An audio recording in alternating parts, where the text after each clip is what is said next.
Welcome to Resume Storyteller with Virginia Franco, bringing you interviews with industry experts and regular folks who tested the job search waters and succeeded, and strategies to tell your story and land your job interviews in 60 days, guaranteed. Here's your host, Virginia Franco.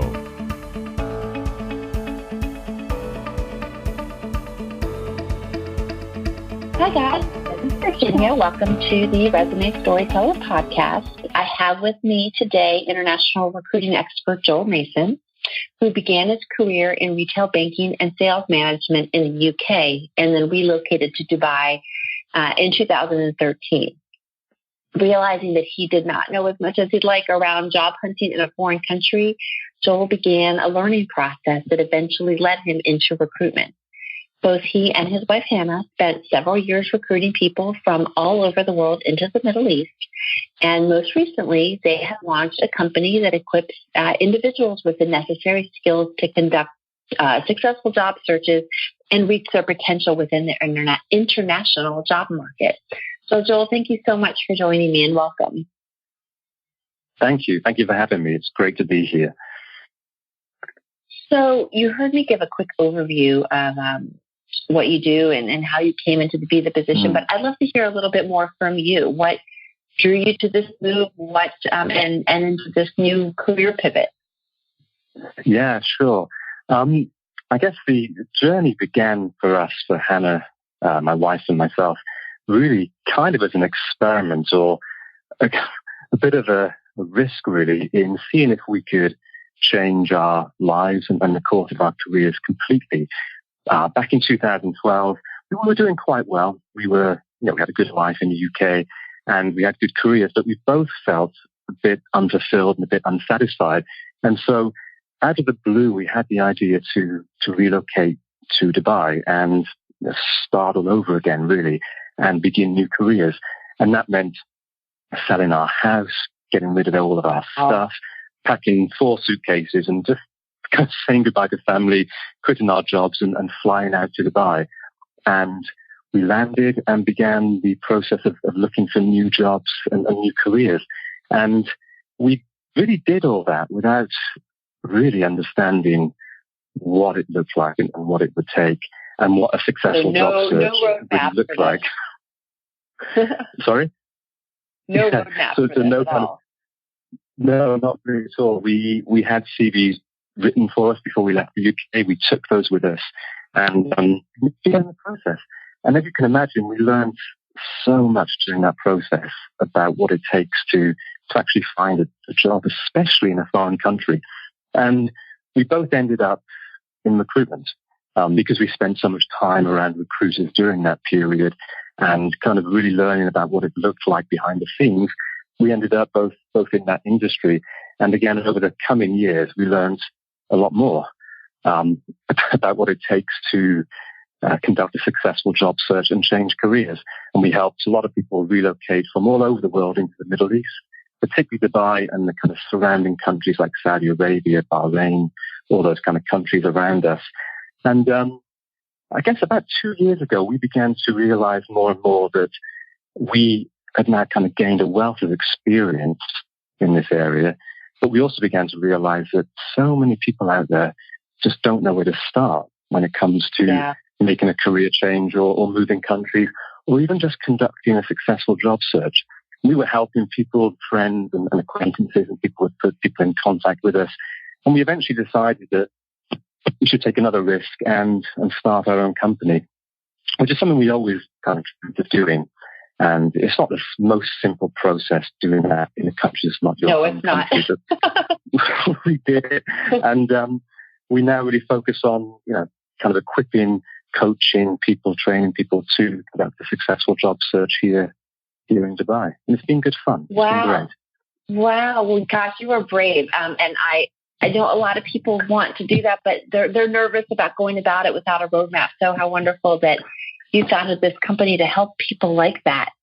Do you sort of see 1 or 2 major challenges facing people looking to jump into looking to find a job in a foreign country or in those countries that you mentioned? What are sort of the biggest roadblocks for them? Yeah, I think in Dubai, what we find is a lot of people, one best course of action is to actually move here. If you really want to do it, move here even before you have a job. Come on a visit visa and begin looking, because once you're on the ground, you are a lot more likely to be contacted by recruiters, by companies, and to find a job. But of course, that's a huge risk. But a lot of people do it that way. But what we find is people get here and then I think these days, people follow a kind of traditional course of action when it comes to finding a job. And unfortunately, those traditional kind of courses of action, I think these days are really, really saturated. So things like job boards, even applying for jobs on LinkedIn, and even uploading your CV to a company portal or website is a really saturated kind of medium now, if you like. So many people do it that way. And people get frustrated. They don't realize they are one of thousands and thousands of people actually going for the same jobs. And we get contacted literally on a daily basis on LinkedIn, via email, or people that we talk to face to face by very frustrated candidates. Frustrated because they're just not hearing back from these kind of traditional ways of applying for a job. And I would say the most successful job searches, particularly we see in Dubai these days, are the ones conducted by people who understand how to kind of almost bypass the traditional gatekeepers these days and go straight to the hiring managers, usually by building a network, by going to networking events, by using contacts. And they're the people that generally get the kind of best jobs out here, or the most fulfilling jobs.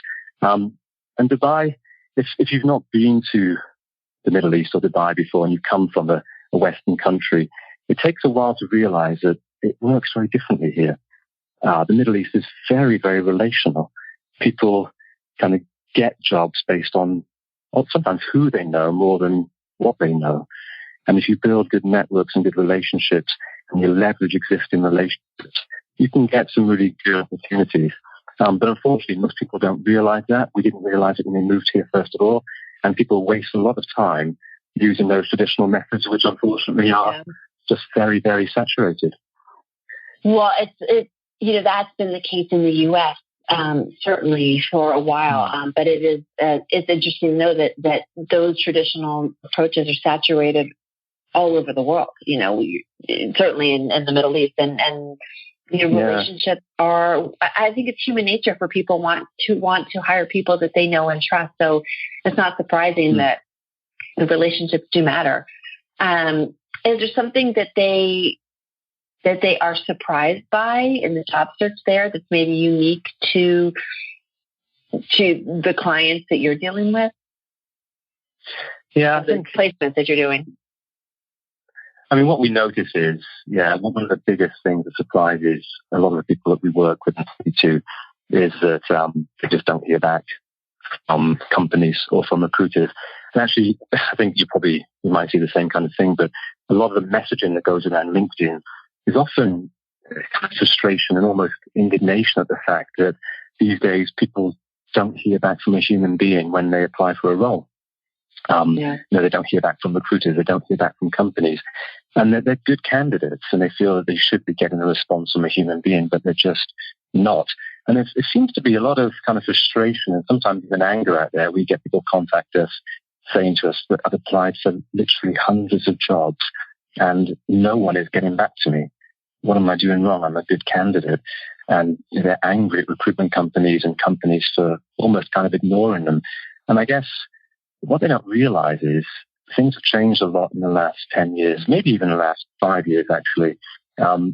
Because there's so many candidates going for roles these days, companies and recruitment companies as well are kind of forced to use software and technology that filters out automatically a great deal of the applications that come kind of through their inboxes.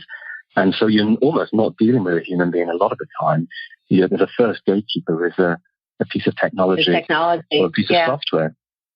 And I think people are frustrated and also surprised by that, particularly senior candidates. We're finding more and more that we're getting contacted by really good, experienced senior candidates that are now back in the market and suddenly realize that they're just not getting contacted and they feel that they should be getting contacted.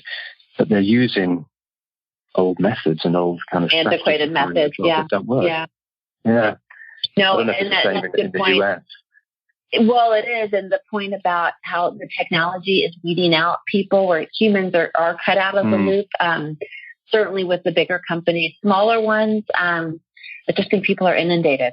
And that's, yeah, they are. I do think the last 5 years I would say that time frame is accurate. And I don't know if that's because of the global recession ending during that time, that things sort of just got out of hand. Because I do feel like 10 years ago, you could go to a monster.com and have decent success. You still had better success by networking, but now it's just the numbers are dismal, and that black hole phenomenon of feeling boosted is huge. Yeah, no, I agree.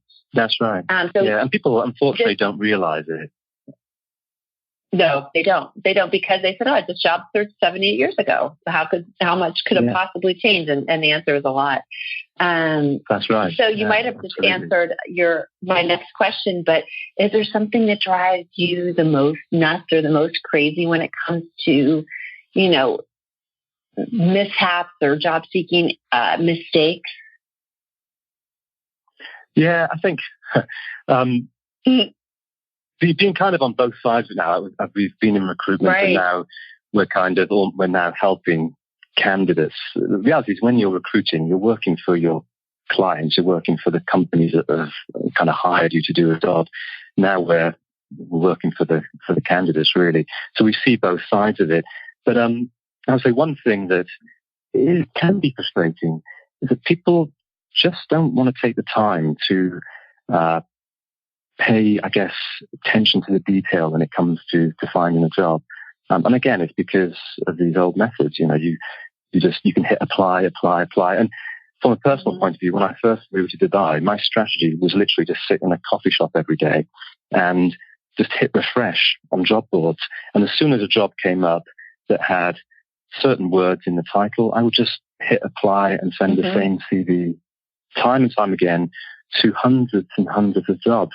And I got to the point where I wasn't even reading the job descriptions, really. I was just not paying much attention to detail. And I think that happens across the board with many people. There's just not enough attention given to each and every single application.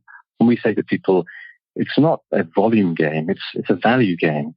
If you can apply for less and put more attention into the detail, you're more likely to find a role. So that is a kind of a frustrating thing that we see a lot.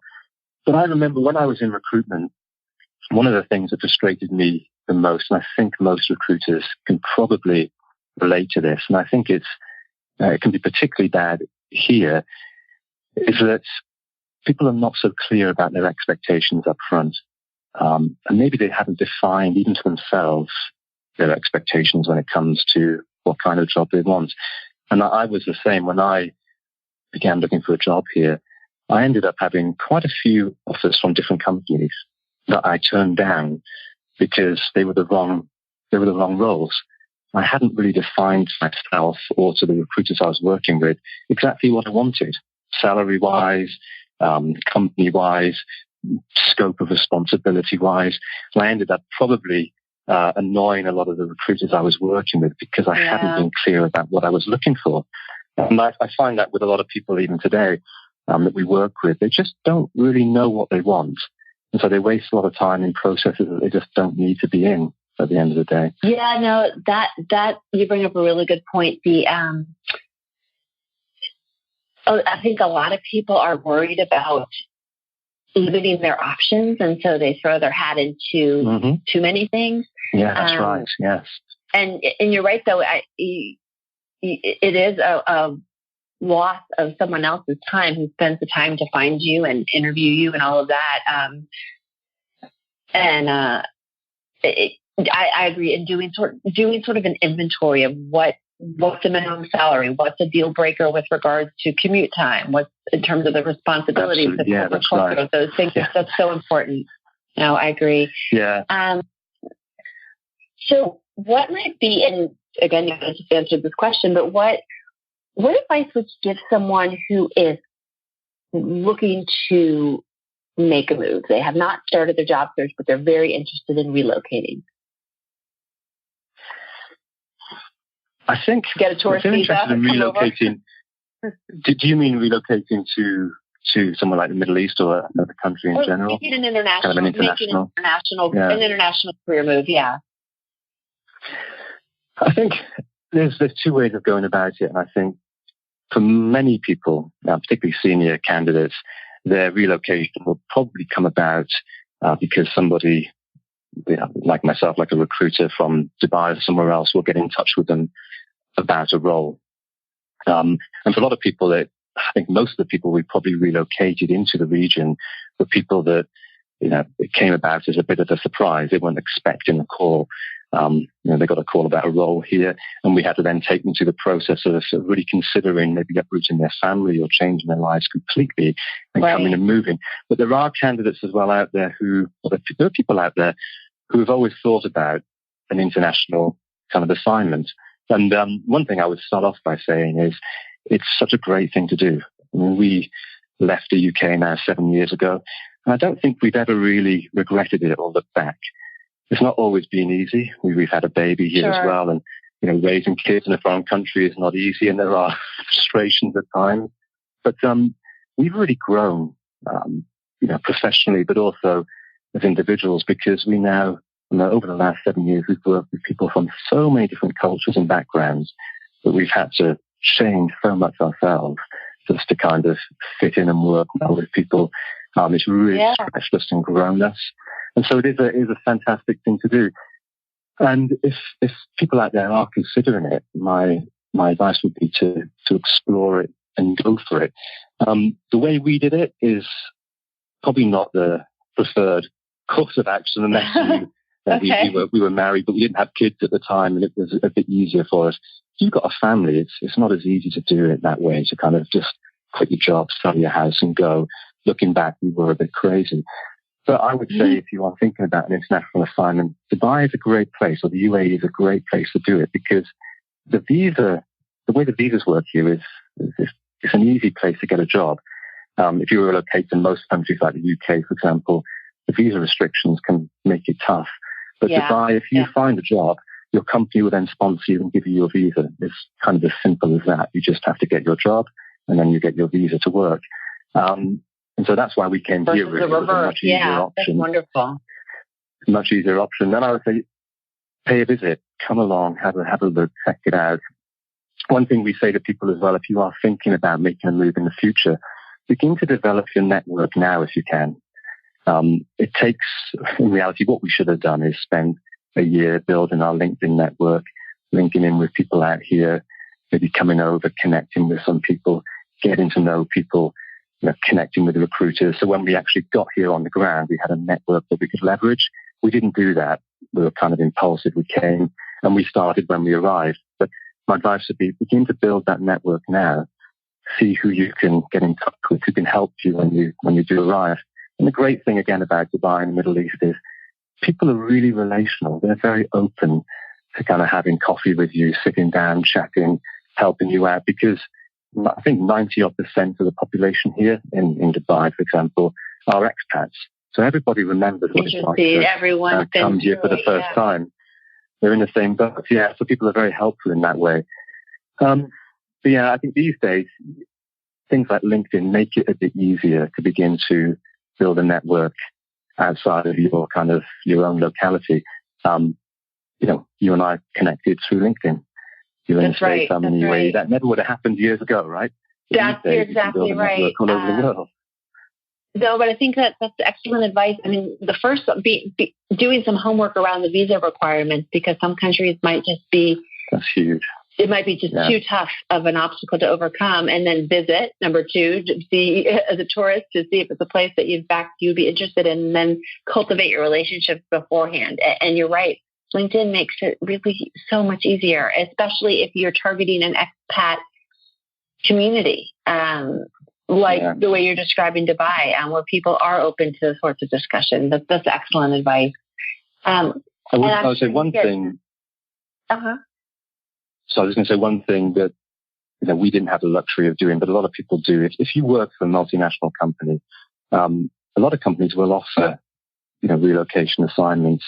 And that's probably the easiest way of doing it, is going to a company and saying, I'd love to relocate, have an international assignment. Can you help me out? A lot of people don't do the obvious sometimes. They kind of take the hard road. But your company may be willing to actually relocate you. And it's well worth doing, for sure. And I know sometimes with that, they will pay for some of the, to help to offset some of the costs. Oh, absolutely, yeah, for sure. Yeah, no, that's good advice. So what about people that didn't follow this advice and, they're engaged in a job search or job hunt and it is just not going well? Where do you recommend that they sort of try to make the fix? Yeah, I think that's what we see the most. Like I said, in Dubai, you will have hundreds of thousands, actually, as candidates move from nearby countries like India, Pakistan, the Middle East, and they will move here. It's not too far away. They'll come on a visit visa and begin to look for jobs, and then realize that actually it's really not happening as quickly as I would like it to, or actually need it to. There are people also that, of course, lose their job here or are looking for a move. They'll quit their job and then begin looking and find that it's not happening as quickly as they need it to. The reality is, you'll know with any job search, there's so many moving parts, if you like, and there's so many pieces of the puzzle that all need to come together for a successful job search to happen. You need to send your CVs to companies. The CV needs to get read. You need to get called for an interview. You have to do well in that interview. Then you have to negotiate a package. Then you have to start. So there's so many different parts of the process. And I would say if people are really not having success in their job search, what we try and help people do is take a step back and identify what part of the process just isn't working. Because it will be falling down at some part of the process or another. Unfortunately, I don't know if you find this with people you work with, but a lot of people just assume that if they up the volume or they do more of what they're already doing, then eventually it will pay off.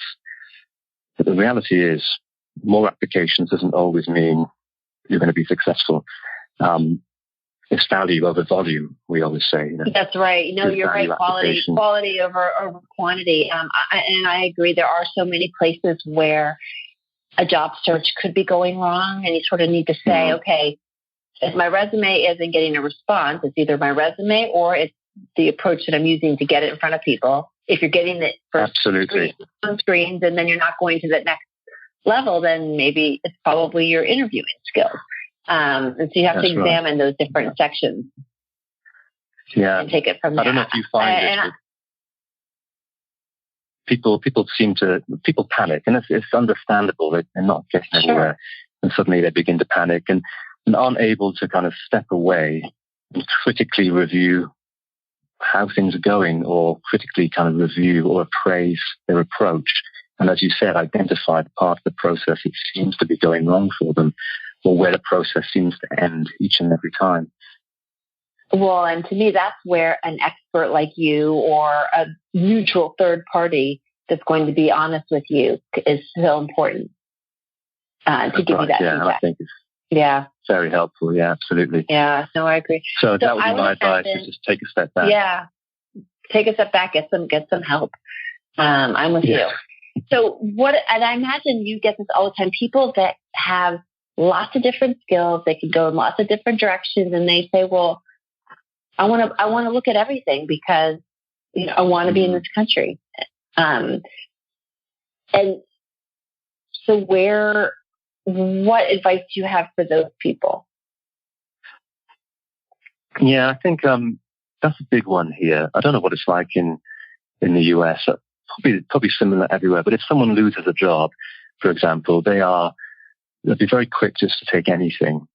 Because I see it more with people that have to get a job versus people that are just exploring. People that are just exploring tend to be more targeted, but those that need a job quickly just don't. They want to cast a very wide net. Yeah, absolutely.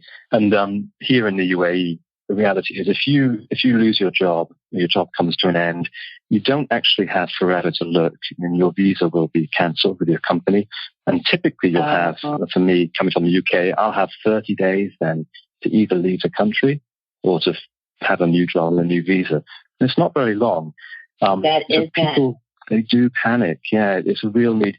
And as soon as your job comes to an end, your health cover ends. I guess that's a similar situation in the US as well. Sure, yeah. But 30 days, that's nothing. Yeah, to get up and move. I mean, that's a big. Yeah. So it's huge, and people really do struggle. Yeah, a lot of stress, a lot of pressure. And for those people, it's understandable that they'll want to just take anything and get a job. But like you just said, there are those as well who are just considering a move, considering the next stage in their career, considering another option because they're maybe bored and they're not challenged enough. Mm-hmm. And I would think in life, there's often two types of people when it comes to making decisions. And I think it's the same with career decisions. You've got opportunity-driven people and you've got values-driven people. And I see it a lot. Opportunity people and kind of driven people will make decisions based on maybe a role that seems to pay a little bit more or has better benefits or maybe a kind of better job title. And as soon as a good opportunity comes up, they'll be willing to make a move and jump. They're constantly chasing the next opportunity. And I see they're the kind of people who, you look at their resume or their CV and you realize that they've moved every couple of years because as soon as an attractive opportunity comes up, they'll just go for it. But then you also have values-driven people who I think are very different, and values-driven people make decisions based on what they really value. I think in turn, it's important to be values-driven. It's easy to take another role or make a move because of more money or a better job title, or it's a slightly, more attractive company. When you really kind of sit down and think about what you really value, I think that should drive our decisions.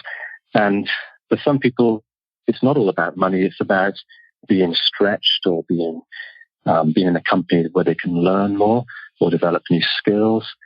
A company that will give them better opportunities, maybe international opportunities.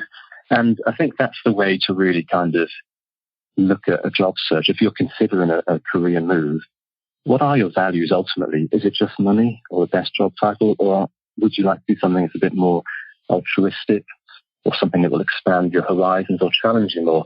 And those people seem to have, the most successful and probably most rewarding or fulfilling careers, I find.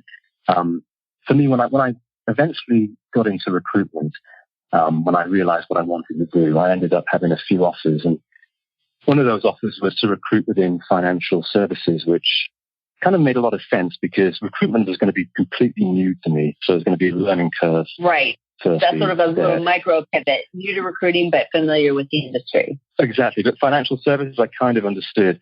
But the other role I got offered was to recruit within FMCG and food and beverage industry, kind of an industry I knew absolutely nothing about.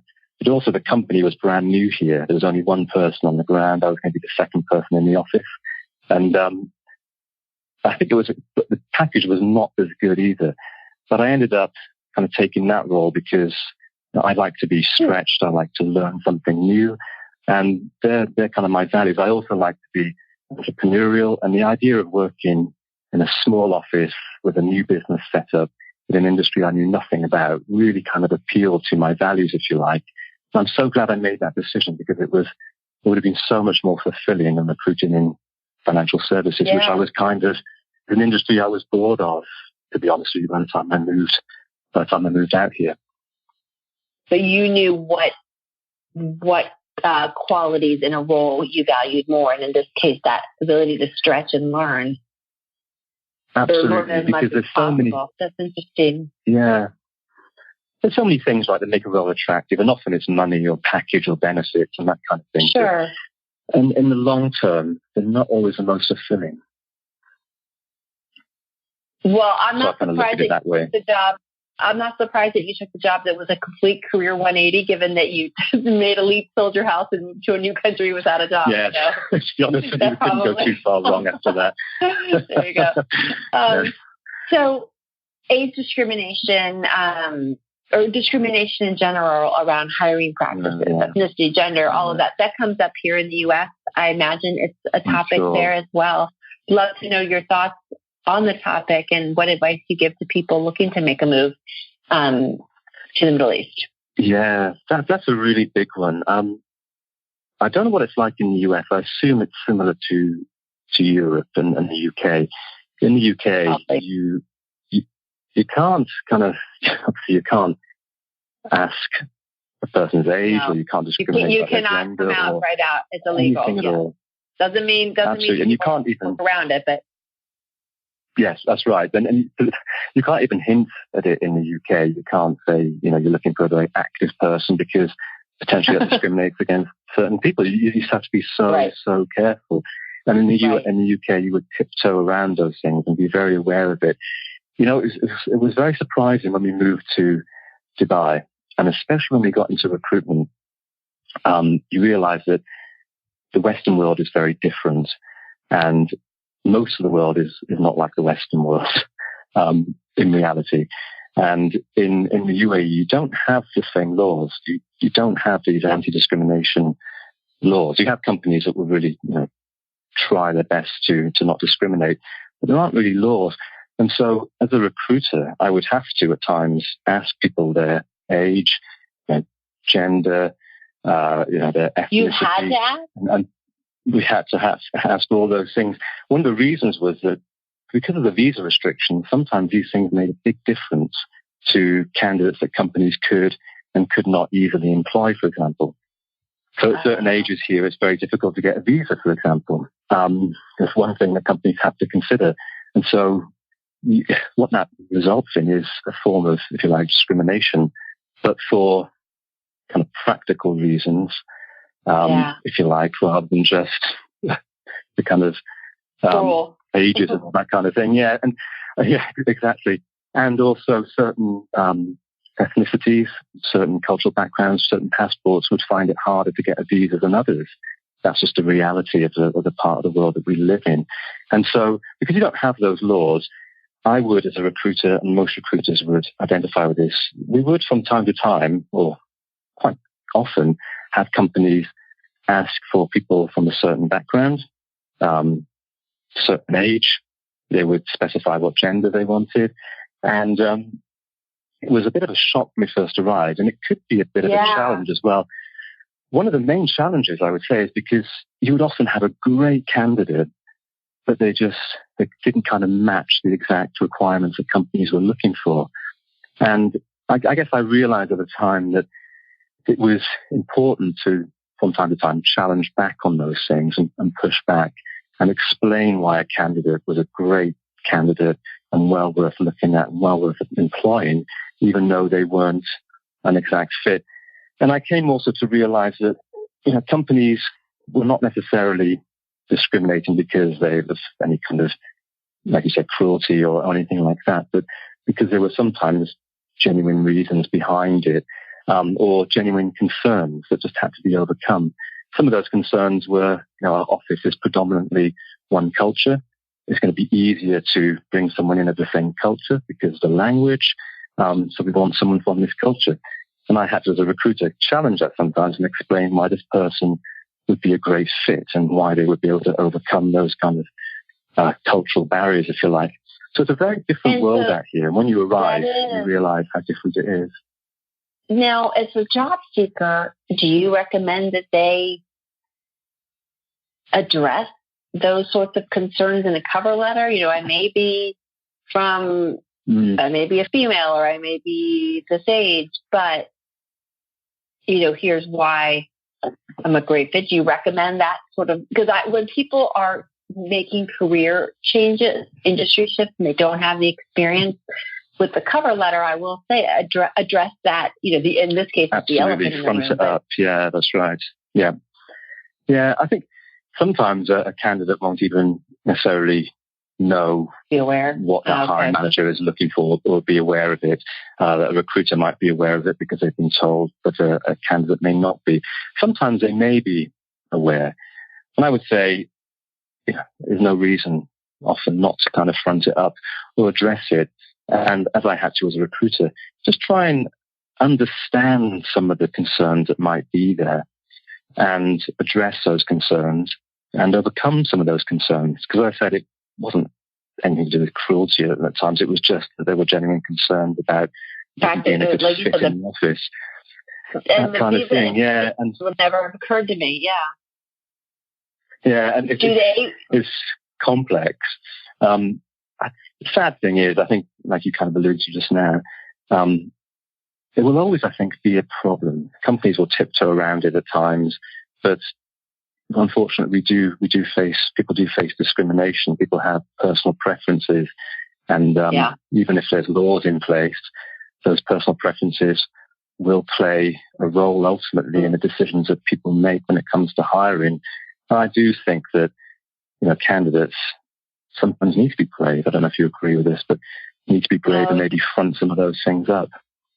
Absolutely. Now, in the UAE, not for multinational organizations, but for, I guess, privately owned companies, do people put their pictures on their CVs?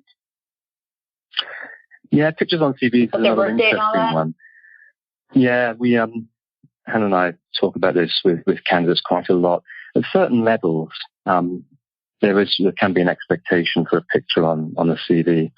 And we do get asked by candidates an awful lot, should my picture be on a CV? And one of the things we found interesting when we first arrived was that it seemed to be the norm to put a picture on a CV. So when I was applying, my picture was on my CV. When Hannah first got her job, her picture was on her CV. We never would have done it in the UK. But, that's right. No, we're not in the US. It was just normal here. And again, I think when you come out of your own culture and your own country, you will be faced with things that surprise you and shock you. You've got to be open-minded and realize that the world is not the same all over. There are many differences. But the advice we give candidates typically now is to maybe check with a recruiter in your industry, because there are, recruiters that specialize in certain industries, and ask them, is it the expectation that I should put a picture on my CV or not? For some industries, Smart. It will be the expectation. For more senior roles, it won't necessarily be an expectation. Yeah. And I think it's just finding out and getting some advice on those things. Yeah, there's no one size fits all. Yeah. No, people are surprised by these things, and rightly so. I mean, you come from the West, we do things very differently, but when you arrive in a foreign country, be prepared sometimes to face things that you wouldn't normally face at home. And I have had candidates refuse to give me information. I've had to say to them, look, I need this information because it's going to make a difference, unfortunately, to whether we can get you a visa or not, and this kind of thing. It's a bit of a challenge. Well, and you bring up a good point. I mean, even in Europe and in the US, different industries have different norms. The resume I write for someone in advertising is going to be very different than someone who's in manufacturing. Exactly. So that's right. You need to see what the norm is within the country and then within that sector. If you do. Okay, so and the good thing is there's recruiters that can help. That's right. So shifting gears a little bit, if someone comes to you and says, okay, I need to go on a job hunt, what are 2 tools that I absolutely must have? What would you say? I think here, I'll talk about Dubai and the UAE specifically. I'd say one thing here that people absolutely have to have, and I know it's talked about all the time these days, but LinkedIn is pretty essential out here. I think I read something recently that said that LinkedIn in the UAE and this region is one of the most widely used tools when it comes to job hunting and finding a job. Everybody seems to be on LinkedIn. Even the kind of non-active professional will be on LinkedIn. And it seems to be used and maybe this is the world over, it's used as a social platform as much as it is a job seeker's platform. Every recruiter uses it, and pretty much every HR kind of business uses it, or HR division uses it as well to find candidates. So that's essential. But I would say, as you probably know, you've got kind of an active LinkedIn profile, and you've got a very passive LinkedIn profile. And having a really active and alive LinkedIn profile really helps. So I think these days with social media, you can approach social media as a consumer and just consume, or you can approach it as a creator. And if you approach something as a creator, you become more visible. And it's easy for people to see you and find you. So I would say LinkedIn is a really essential tool when it comes to finding a role and progressing your career here in Dubai in the Middle East. But I think the other thing is one of the most important tools I would say these days for me is the kind of mindset that you have when it comes to your career. I don't know if you find this, but I find a lot of people, and I was like this when I was in the UK in my career, I saw my company as the solution for me. I needed a job, I needed a paycheck and benefits, and they were my solution. I really needed them. And it was only after I quit my job and I began to get myself out there and begin to kind of start again that I realized that you kind of need to see yourself as the solution to a company's problems at times. And I do think these days, if you see yourself as the solution or maybe even the creative solution to a company's problems, you can begin to brand and kind of market yourself in a way that companies start to see you as a solution that they need. And I think that empowers a candidate more, and it empowers a job seeker more than if you just see yourself as someone desperate for a job and an organization as your kind of solution. So for me, one of the essential things is mindset. So you sort of think through how you can be of value to the company versus the other way around in terms of the message that you're putting out there. Yeah. Absolutely. Like we said earlier on, the job market is so saturated these days. Global population is huge. A lot of countries are struggling when it comes to employment. The reality is there's many more candidates than there are available jobs. And it doesn't matter what you study these days. There'll be many other people that have studied the same thing or qualified in the same area or have very similar experience to you. And so your CV can look very similar to many other people's resume or CV when it comes to kind of the features, if you like, if you use a product. Like if you go and buy a car, cars have similar features. And it's hard to pick between one car and another. I think a candidate has to also look at the benefits that they have, not just their features, but their benefits. How would they benefit an organization if an organization took a risk on them or hired them? And it's like that old sales term, isn't it? You sell the features and also the benefits. It's important to sell your benefits and how you would benefit an organization. Yeah. Not just I like that. What your qualifications are. That automobile purchasing analogy. It's very appropriate. I love that. So this is my final question, my favorite one. So you started the English Meeting Room. What is next for you? Good question. I think when we first started the English Meeting Room, the reason we called it the English Meeting Room is because we were initially, it was going to be, a lot of it was going to be teaching English as a foreign language because Hannah is qualified to do that. And then it began to evolve into helping non-native English speakers particularly succeed in the workplace because Dubai is predominantly non-native English speakers. But now it's evolved again into really kind of all candidates from all kinds of backgrounds. And so it keeps evolving and growing. I don't know if you find that with your business. You start off with one idea, but then it grows and grows and grows. So when it comes to what's next, we were about to launch some ebooks, a series of ebooks, which kind of brings together all the kind of free resources that we've been putting out there online. And we're putting together a number of courses that we hope to put online. But also, I think, particularly here in Dubai, people like to do things face-to-face and in groups. So we're going to start some group coaching events before too long, we hope, probably in the new year. And really see where the business takes us. I think it seems to grow and evolve all the time. Wow. So if people want to learn more, I have on the bio that I'll put out, I have the website and then your email, which is joel@TheEnglishMeetingRoom.com. Are those the two best places for people to get in touch with you? LinkedIn's another, probably one of the best LinkedIn. Okay. places to get in touch with us. Yeah, we're on LinkedIn all the time. As I said, it's one of the most widely used tools here, so we seem to spend a lot of our time on LinkedIn. And most candidates and people that we work with do get in touch with us on LinkedIn. Excellent. Well, Joel, thank you so much. You really opened up my eyes to some aspects of international job search that I never considered. So thank you. No, thank you for having me. It's been a pleasure to talk to you. I would say anybody that's listening, it's well worth taking an international assignment. It's a lot of fun. So do your homework first. Do your homework first. Yeah. Take a risk. What have you got to lose? Yeah, exactly. You've been listening to Resume Storyteller with Virginia Franco. To learn more about storytelling strategies to catch the eye of today's SKIM online readers, hiring and decision makers, go to www.virginiafrancoresumes.com.